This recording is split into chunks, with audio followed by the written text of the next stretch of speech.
There is a dark side to each one of us where our forbidden fear, lust, and anger lurk. These unconscious desires do not rest quietly in the human psyche. They are, in a sense, our enemy within.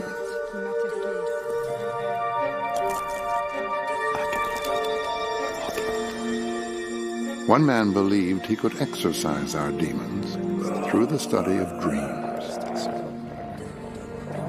Sigmund Freud took pride in disturbing the sleep of humanity.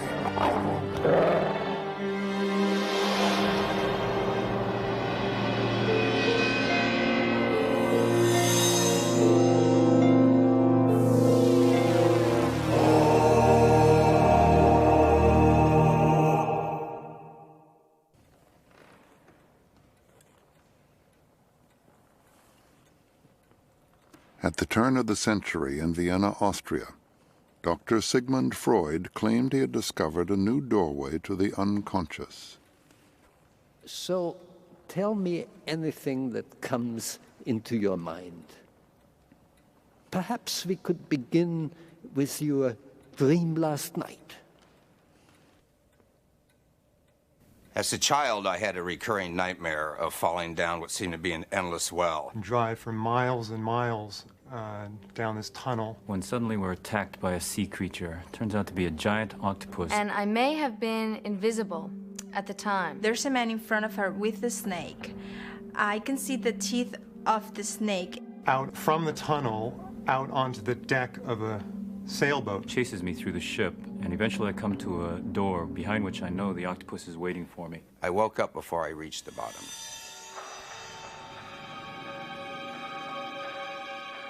I shall bring forward proof that there is a psychological technique which makes it possible to interpret dreams.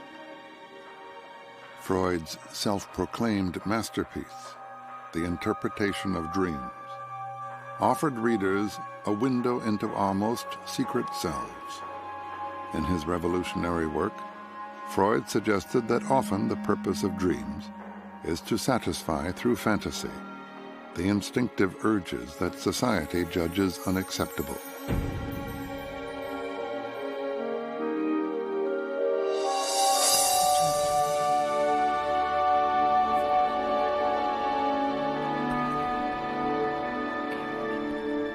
The laws of logic that rule our waking world do not apply to the kingdom of sleep, where we are free to experience fantastic adventures. For Freud, this liberation of fantasy was a path that led to the heart of the unconscious. He promised us a profoundly deeper understanding of the human condition. This was a dream I had just a couple of weeks ago, which took place on a canal boat, and the guy who was piloting the boat I knew was a nutcase, yet I got on the boat with him anyway. And at some point during the journey, he attacked me. And I had to defend myself, and I ended up killing him. But the sensation the dream left me with when I woke up was a very clear sense of what it was like to actually stick a knife into somebody and to end their life.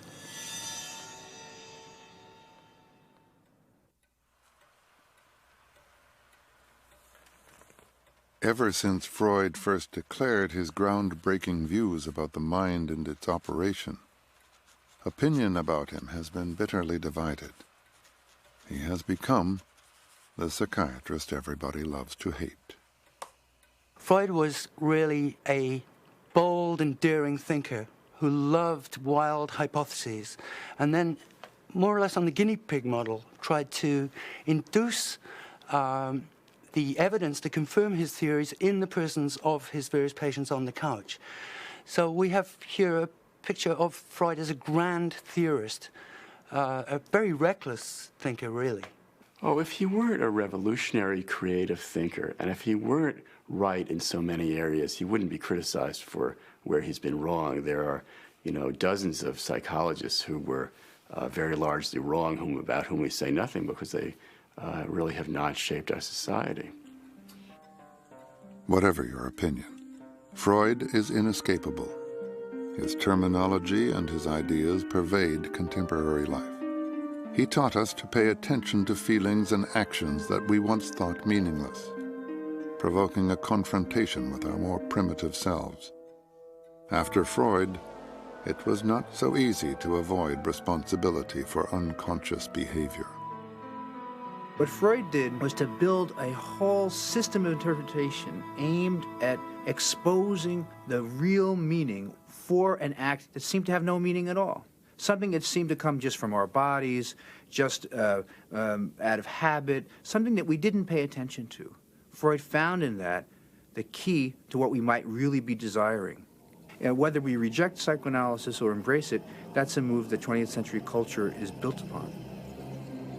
Freud famously described dreams as the royal road to the unconscious, and firmly believed that he had begun to unravel their full mystery.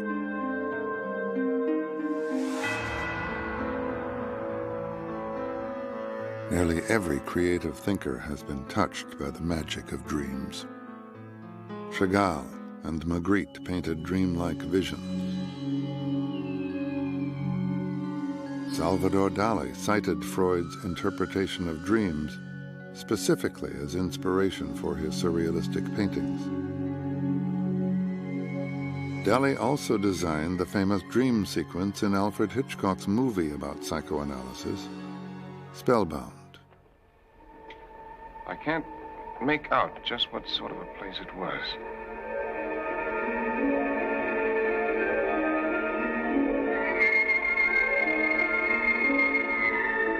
It seemed to be a gambling house. But there weren't any walls, just a lot of curtains with eyes painted on them. A man was walking around with a large pair of scissors cutting all the drapes in half.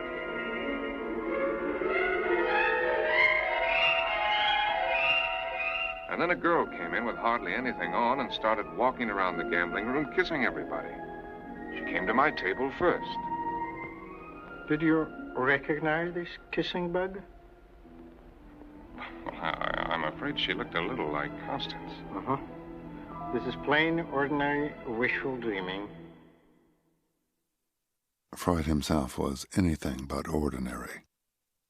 After working in Paris with the famous neurologist and hypnotist Charcot, Freud returned to Vienna to lecture the medical society on his newfound knowledge. He dramatically proclaimed that neuroses were psychological rather than physical. The audience was skeptical, but Freud was nothing if not sure of himself. Successful people are very convinced of their own correctness. They're monothematic and megalomanic. Genius is not balanced. Genius has to be committed to the goal. So they don't necessarily come off as the boy next door. The arrogant and contentious Freud dismissed criticism, giving it the psychoanalytic term resistance, which he claimed proved he was right. Freud had this funny personality where he took disappointment as a sign of his own great ideas. That is, there's no success like failure, you know? I mean, if people don't understand me, it must be because I'm on the right track. Since people are so wrong-headed, since their methods are so bad, since they're so prejudiced, the fact that they don't like me means that I must be on the right track. I was standing in a garden. The snakes were... Freud's work on dreams began in 1887 when he was seeing a number of young women who suffered from what was then called hysteria, a puzzling complex of symptoms that ranged from aches and twitches to complete paralysis. He grew to believe his patients' symptoms were elaborate defenses against the pain of long-forgotten psychic shocks. Freud treated them, unsuccessfully, with hypnosis. But when patients spontaneously began describing their dreams, he was intrigued. Eventually, Freud became convinced of the role that dreams could play in revealing hidden trauma. He brought me a box. What was in the box? I was very much afraid to open it. When Freud and a patient were working together to interpret a dream, he asked the patient what the patient could remember, which is called the manifest content of the dream. He then asked the patient to sort of associate to each of the elements of the dream, and that simply meant to say everything that came to mind in connection with both the dream as a whole and to each particular detail of the dream. Freud's ongoing work with free association reinforced his belief that the source of neuroses sprang from emotional damage caused in early childhood. This was a subversive idea, and Freud was left nearly isolated in his profession for 15 years. Finally, the ambitious doctor's persistence paid off, appropriately enough, in a dream. The Irma dream is the classical dream. It's the so-called dream specimen of psychoanalysis. It's the dream that Freud had on, I believe it's the night of July 23rd, 1895, that he used as the basis to illustrate his interpretive method in the interpretation of dreams.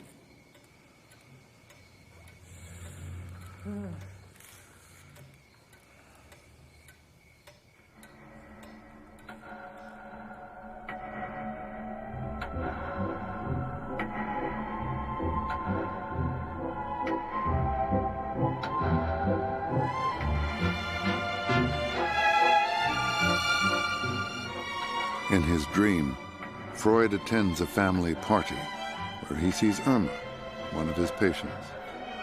Irma has been on Freud's mind since her therapy had stalled and she had left for her country estate. The day before, Freud's family doctor, Otto, had told him Irma was not completely cured.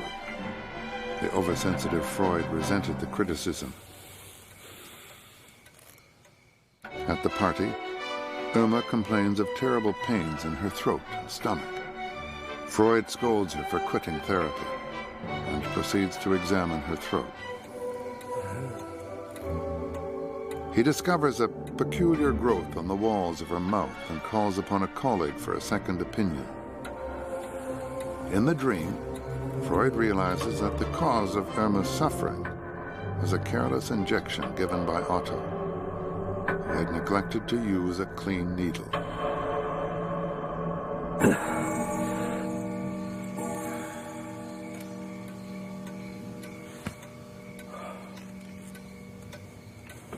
Freud's dream struck him as terribly revealing. The dream was an act of revenge against Otto for maligning Freud's ability, against Irma for resisting his analysis. He proposed a general law. The dream is a wish fulfillment.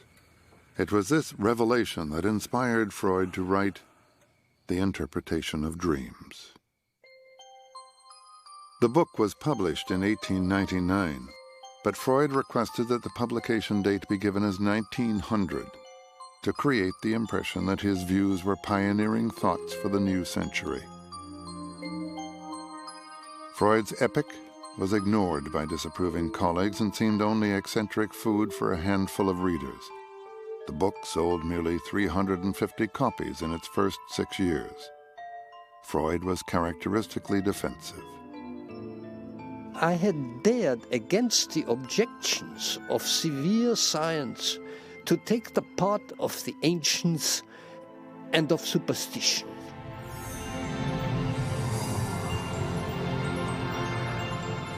In the book, Freud notes that amid the kaleidoscope of unique dreams are a handful that occur to almost all dreamers. Dreams of falling, being chased, soaring through the air, and failing exams are common to the human experience.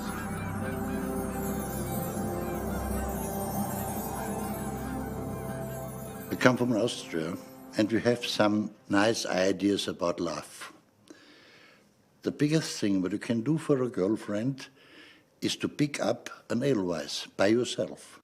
And so last night I dreamed I climb up to the mountain over the rocks and I find the Edelweiss.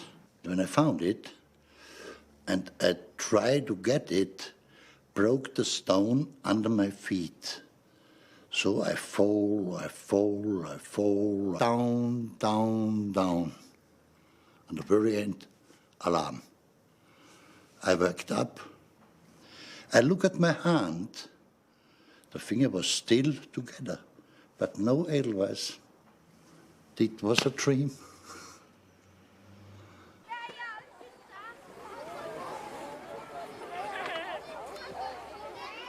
Freud's interpretation of the meaning of dreams was based on his larger view of human nature. He saw us as basically selfish animals driven by aggressive urges and the desire for pleasure. We learn how to repress our animal impulses as we grow up in order to get along in society, but we never totally conquer our primitive selves. This animal self, which contains the core of the psyche, Freud called the id. The ego and the superego are later developments that arise from the need to survive and adapt to the surrounding social environment. The ego is our rational self. The superego represents societal pressures and tells us what is right and wrong. The superego is frequently in conflict with the id. Freud saw the psyche as a battleground, with the various personality components engaged in ongoing struggle. Feelings are being repressed if the ego or superego become too dominant over the id. To Freud, emotion unexpressed often led to problems.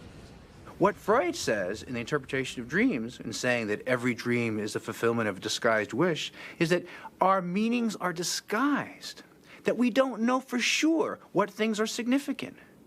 But we need to find ways of discovering how they may be related to our desires, how what we do unconsciously, without thinking, may be related to our fundamental desires, maybe even expressing those fundamental desires without our being aware of it.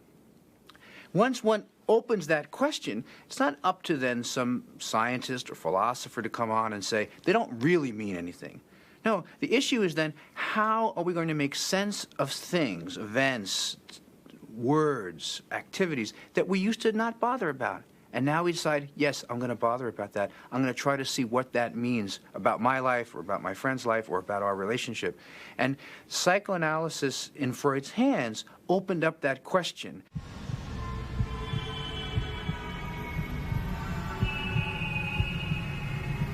In the interpretation of dreams, Freud laid out a formula which could make sense of even the most confusing dream. His theory relies on a part of the mind he called the censor, which edits our dreams. If we dreamed about the literal fulfillment of desire, he said, the powerful emotions this would create would wake us. The censor transforms the dream content to disguise its true meaning.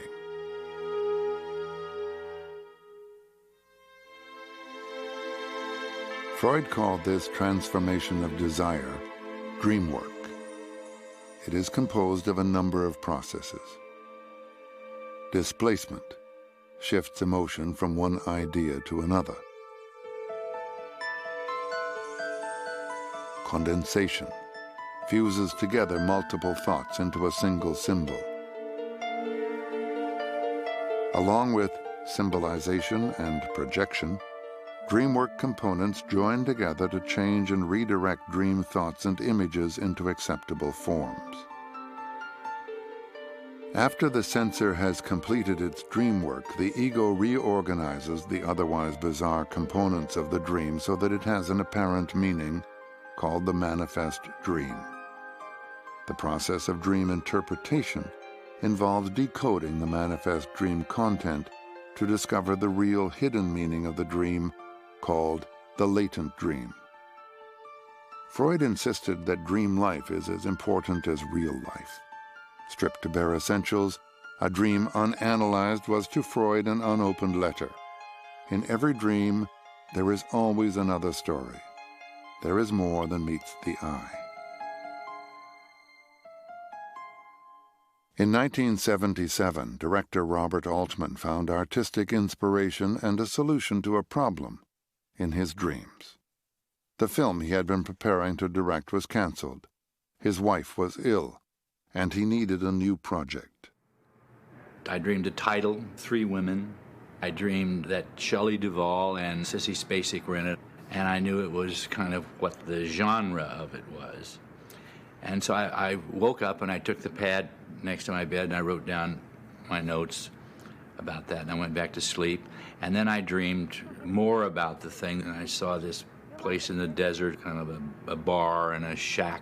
And I woke up and I wrote down some notes, and I went back to sleep. And then I called my production manager, and I said, go out in the desert and look for this kind of place, et cetera, et cetera. And I made some notes, and I went back to sleep. And I woke up. There were no notes or notepad next to Robert Altman's bed. It had all been a dream, but it was one that came true. 3 Women was contracted to be made 11 days later. What's that? Oh, that's just Willie. She paints those weird things all over the place. 3 Women, it has a dream-like quality to it. This problem that I had, I solved within the confines of my own mind, but when I was asleep. So I've just learned through the years, practiced, trusting, not necessarily what I dream, but that I will dream. And perhaps an answer to whatever the problem is will come out of that. I can talk about a dream that I had 47 years ago, which is as vivid in my mind as it was when it happened, and changed my entire life. I dreamed I was lying in a field, a beautiful field of flowers, with my baby, and suddenly there appeared a black monster or horse, a bête noire, which is a black beast in French, and this beast was trying to trample us and to kill us and to ruin us. And I realized noir is also Schwarz in German, and I was married to a man, the father of my child, by the name of Schwarz. And I knew then I had to get out of this marriage. I just couldn't possibly stay in it. I never thought of it before until I had the dream, and then I knew out.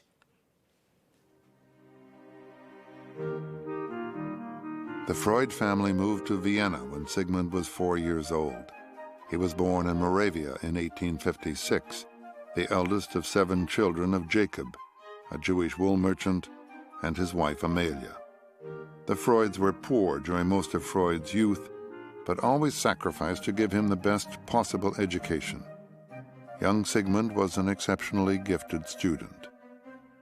His parents think that Freud's work is the most, little Sigmund's work is the most important thing that goes on in the apartment. Everybody else, be quiet. No piano, no noise. Little Sigmund is working.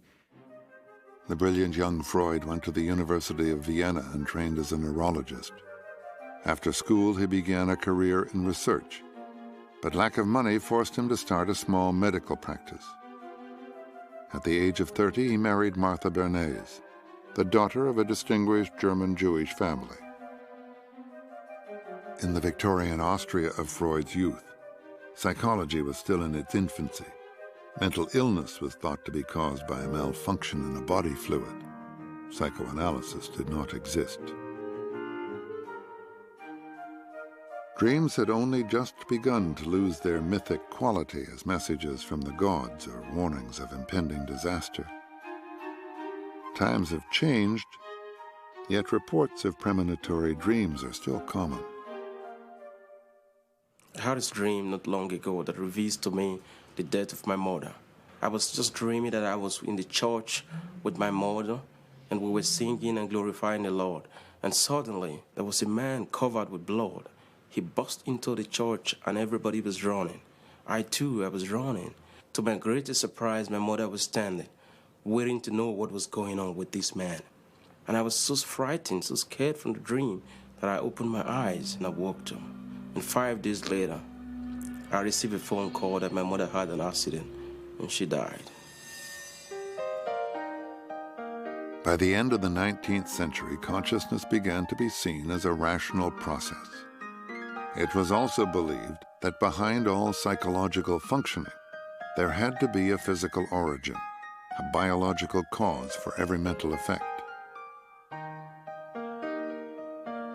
Freud, too, viewed the human brain in mechanical terms, somewhat like a steam engine. He saw the brain as a complex neural network in which neurons build up electrical charge and, as a result, require discharging. Freud envisioned that dreams occurred during discharge. Freud comes at a period in the history of Europe where there has been this tremendous successful liberalism, this great industrial revolution, the apparent triumph of science and ideas, and at the same time, this increasingly powerful feeling that something is amiss, that things aren't working right, that aggression, violence, and hatred are still major issues. The late 19th century brought an uneasy mixture of hard science and speculation to attempts to understand the mind. I was so helpless. A young Austrian woman named Anna O. had been seeing Dr. Joseph Breuer for severe hysteria. She suffered from speech disorders, found food repulsive, and experienced frightening visions. Breuer tried hypnosis and discovered that when in trance, Anna recalled traumatic memories and her symptoms disappeared. The talking cure had been invented. Breuer recounted the case to his friend and protege, Dr. Sigmund Freud, who was fascinated. After 14 years of collaboration, the two men published Studies on Hysteria. From this work emerged the field of psychoanalysis. After publication, Freud increasingly focused on the sexual nature of the psyche. Breuer and Freud parted ways 1 year after their book came out, the first of many Freud friendships to end bitterly. When Breuer showed himself to have reservations about various ideas promulgated by Freud, particularly those impinging on the realms of sexuality and so on, Freud took umbrage, and I would read it as Freud having engineered, in effect, a falling out between them. Freud's theorizing about the sexual origins of mental illness was scandalous to polite society. I think Freud was very brave in his emphasis on sex. He pointed out something that needed to be pointed out, which is that Victorian culture was, at least in its formal sense, very prudish sexually, and distorted human relations through the way that sex was ignored or suppressed or limited, and that lots of odd things went on around the edges in terms of human behavior to avoid those prescriptions, and lots of behavior was a result of shame and family conflict and so on that revolved around sex. Okay, I'm in my kitchen making a meal, and I'm dressed in this little t-shirt and jeans, and this older man comes in my apartment, and he tells me I'm dressed inappropriately. I feel very embarrassed. He then gets on the floor and he tries to make love to me. I get very scared and very upset, and I run out the apartment, down the stairs as he's after me. I'm now on the street, and I'm trying to call my boyfriend, but he's not there, so I'm still very scared, and I run downtown to my girlfriend's house, but she's not there. She just got married and gone on her honeymoon. I feel unsafe, and I feel I have nowhere to go, and then I woke up. Freud could find a sexual reading for almost any image that occurs in dreams. It is this emphasis on sexuality for which he has been most criticized. Freud simply thought that this criticism was wrong, and contributions from other fields, including anthropology and art history and literary criticism, have in fact shown the ubiquity of sexual themes in all of human thought. Freud tended to look for sexual symbols, and he tended to find them. Although, for him, the most important element, at least as he describes it in the interpretation of dreams, is not the appearance of an object. Pointy object means phallic. A round object with a hole means a woman's genitals. That's not his best style of interpretation. His Freudian style of interpretation is to ask the question, what is this doing in the dream? What does it mean for the dreamer? The dreamer gives significance to the symbols. Before the rift between Breuer and Freud, Breuer introduced Freud to Dr. Wilhelm Fliess, who was to become his confidant. Freud and Fliess were both insiders and outsiders, highly trained Jewish doctors working beyond the frontiers of accepted medicine. They were obviously very, very close. The fact that they lived in different cities, Vienna and Berlin, allowed them to correspond and at the same time, almost paradoxically, prevented them getting too close, or one might better say, seeing too much of the truth about one another. For years, the two men corresponded regularly, exchanging ideas, thoughts, and findings. But their relationship also turned sour. In 1903, the two men met for the last time. Fliess by then had every good reason to suspect Freud's ingenuousness, to fear that Freud was intent on plagiarizing him, or more bluntly, stealing from Fliess a theory of bisexuality, which by then Fliess had been working on for nearly 4 years. And Fliess declined the invitation to go on this hiking exhibition, convinced that Freud had a plan to lure him to his death. Freud confessed, "An intimate friend and hated enemy have always been necessary requirements of my emotional life." Loss and loneliness seemed to play a large part in the life of Sigmund Freud. He was mourning his father, who died in 1896, while he was writing The Interpretation of Dreams. This book has a subjective significance for me personally, a significance which I only grasped after I had completed it. It was, I found, a portion of my own self-analysis, my reaction to my father's death. That is to say, to the most important event, the most poignant loss of a man's life. Many of the dreams and the interpretation of dreams that he discusses, and many of the themes that he discusses, are dreams and themes about how do you live with loss? How do you make sense of the past when elements of the past are going to disappear from your life, and how do you retain them in some form that's meaningful? Mothers and fathers play a huge role in Freudian analysis. Although he changed his mind a number of times about specifics, Freud was certain that boys' and girls' relationships to their parents were crucial to development, sexually and psychically. He believed the full emancipation of women would mean the end of an ideal.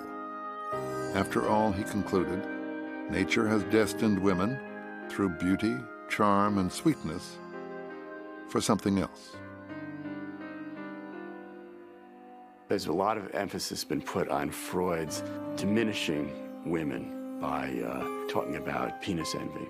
Freud was wrong about women in a number of ways, and in one aspect of his being wrong was that he saw mothers as entirely benign.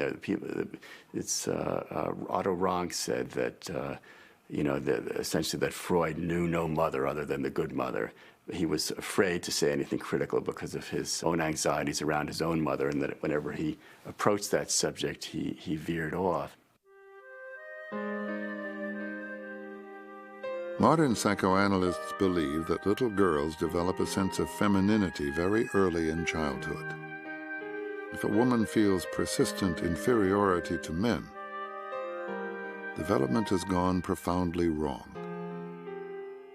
Freud himself was dissatisfied with his theory of female sexuality, and analysts ever since his time have critiqued it and revised it.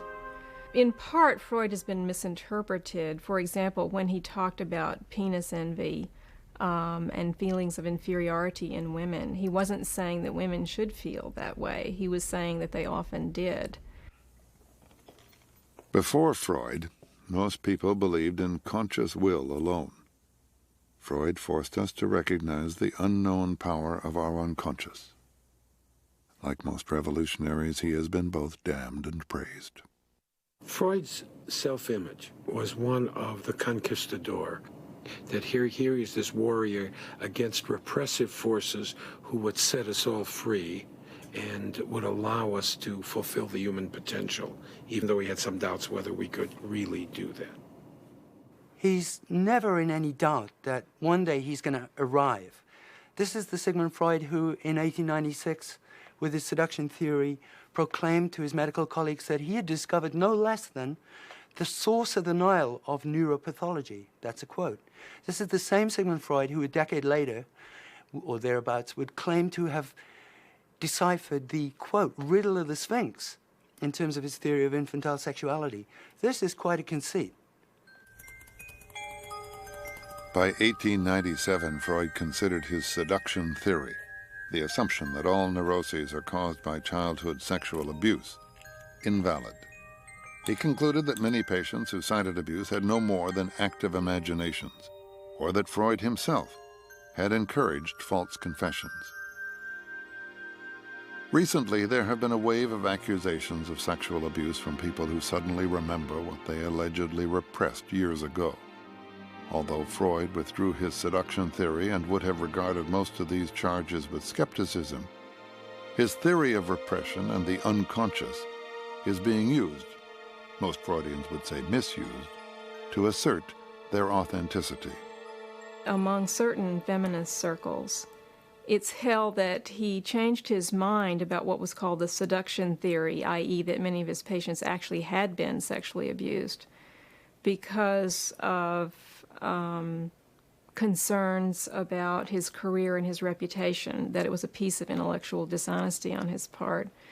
This reading simply isn't true.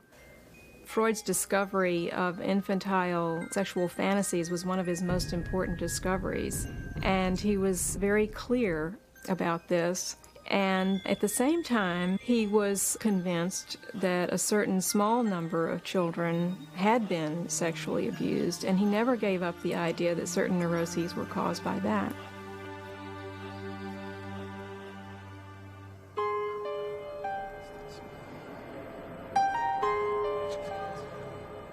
The study of Freud is sometimes considered more of a religion than a science, and yet when measured against scientific findings, at least some of Freud's theories hold true.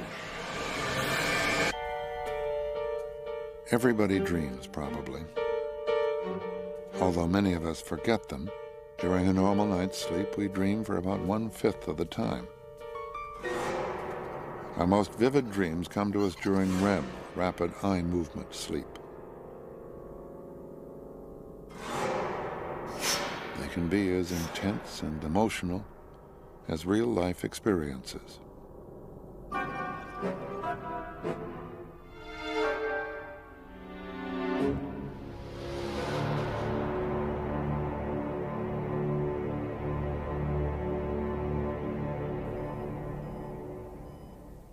At the Bethesda Sleep Disorder Center in Cincinnati, Ohio, experiments on dreams and sleep are conducted almost daily. He's had a scene change. You know, like he's gone from one room to another, or the whole theme and place of the dream has changed. I think patients are attached to electrodes which measure various impulses, including REM. EEG readings, which record the electrical activity of the brain, show that these periods of rapid eye movement correspond with particular brain rhythms. The notion that REM sleep, the physiology, has somehow destroyed, altered, or made Freud untenable, I think we too quickly, my colleagues, even my psychoanalytic colleagues, jump much too quickly to the notion that Freudian theory is somehow put aside by the laboratory work. Freud theorized that dream function helps keep us asleep. REM theory supports this idea. The more REM we have, the more we dream. Since the most REM happens in the second half of the night when we're more likely to wake up, that is also when most dreams occur, which with their censoring, keep us asleep. I dreamt I was high up in an apartment building watching a volcano erupt when suddenly I heard a terrible noise, and I looked out and saw a huge tidal wave coming. And at that moment I suddenly thought, my children, and I turned around and saw each of my 3 children being swept out of the building. The next moment I was in the water swimming after them, and I was trying to find them, and I was crying and crying in the water. Then I was on dry land looking for them, and I saw all these dead people lying around. And First I found my eldest daughter, and she was wet, but she was alive. Then my middle daughter, and I knew for sure my youngest daughter was dead. And sure enough, I saw her lying out among all these other people, and she was dead. And I was crying and crying, and I woke up.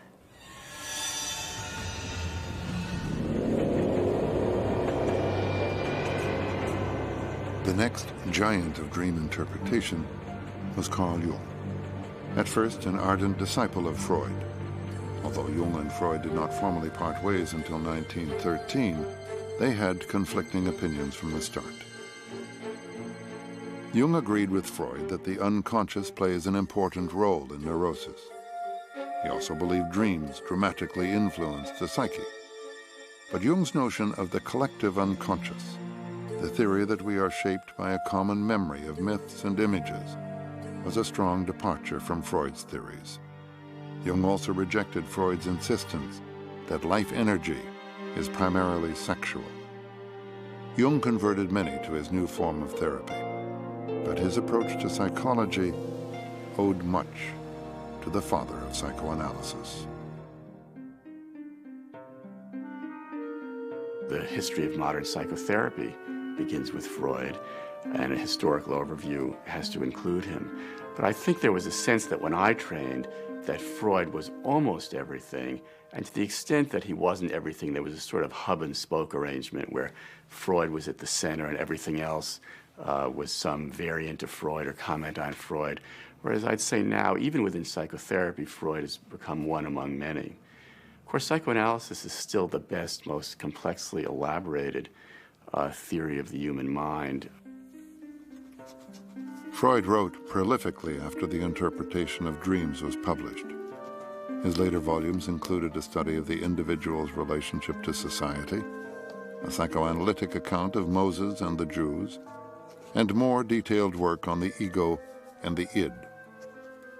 By 1926, Freud was an internationally known psychiatrist. Anna Freud followed her father's footsteps into psychoanalysis, providing Freud with a collaborator and companion until the end of his life. From 1923, Freud suffered from cancer of the jaw and palate, which required repeated surgery and radiation treatment. For the next 15 years until his death, Freud was never without complaint, at times enduring terrible pain.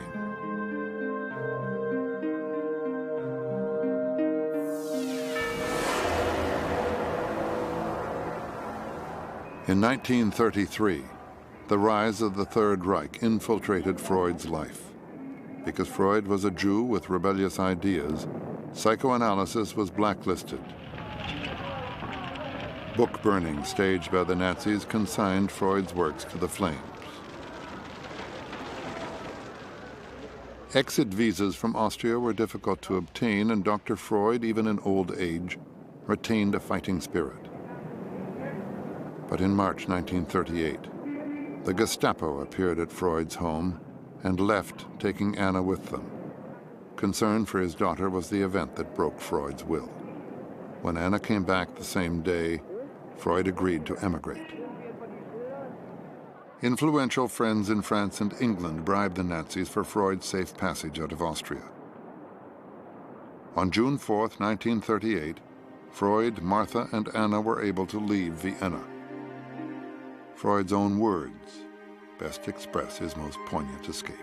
The feeling of triumph on being liberated is too strongly mixed with sorrow.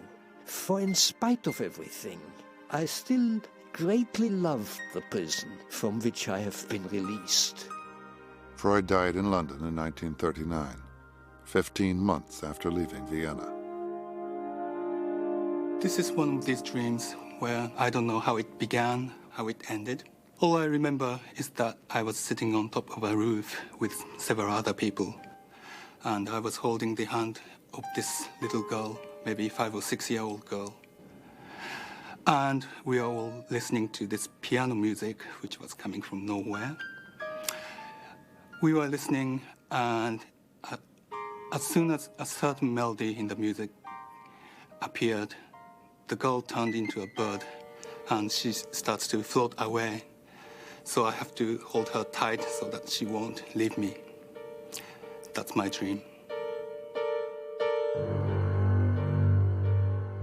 Much recent criticism of Freud's ideas has centered upon his rigidly ordered view of the mind and the constant struggles among the id, ego, and superego. Research now suggests that rather than continually competing with each other, the different personality components actually coexist as partners. Dreams are much less important, even in psychoanalysis, than they used to be. In fact, I think a lot of the impetus for dream interpretation today comes from patients who expect that that ought to be part of the therapy and who, unasked, bring in dreams. And I don't know whether that is a matter of fashion or a matter of technique. I mean, psychotherapy today is so focused on concrete circumstance and external circumstance, and it's so much pressing for quick change that it may be that the dream is not the royal road or the best avenue toward the kind of information that therapists want to deal with. The future of psychotherapy has become uncertain due to the increasing success of drugs in the treatment of disorders from depression to schizophrenia. There's unquestionably a place for psychopharmacological treatment of emotional disturbances, and Freud, from the very beginning, speculated that there might be in the future chemical treatments for some of the conditions which he had to treat with psychoanalysis. This man who spent his life imploring patients to tell him their troubles was less anxious to confess his own story. We will probably never know why Freud destroyed many letters and documents. Perhaps he thought some things were better left unread.